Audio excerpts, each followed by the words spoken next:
আজকে বানাচ্ছি ঝিঙে পোস্ত। সোমবারে দিয়ে দিলাম কালো জিরা,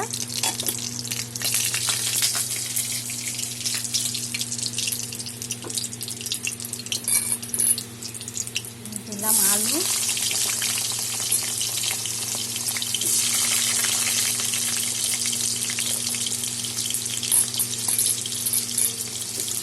আলুটা এখন আমি ভাজা হবে।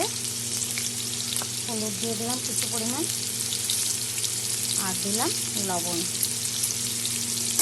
এখন আমি ভাজা করে নেব, আলুটা এখন আমি ভাজা করে নেব।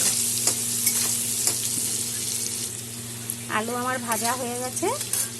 এখন দিয়ে দিব ঝিঙ্গা। এখানে 1 কেজি ঝিঙ্গা আছে আর 5টা কাঁচা লঙ্কা। দিয়ে দিলাম ঝিঙ্গা, দিলাম 1 চামচ হলুদ আর 1 চামচ লবণ।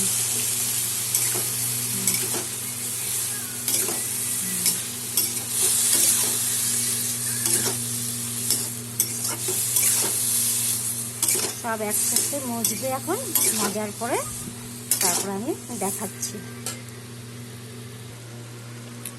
ঝিঙে আমার মজে গেছে। এখন পোস্ত বাটাটা দিয়ে দেব। দিয়ে দিলাম, এখানে 2 চামচ পোস্ত বাটা আছে, আর দিলাম চিনি। দিয়ে একসাথে নাড়বো।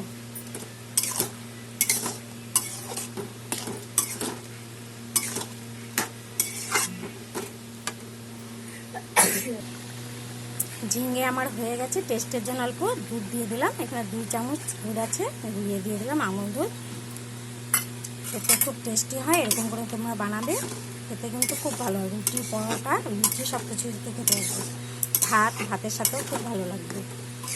তোমরা এরকম করে বানিয়ে খাবে। কে বলবে কেমন হয়েছে, লাইক করবে, কমেন্ট করবে, শেয়ার করবে। Thank you.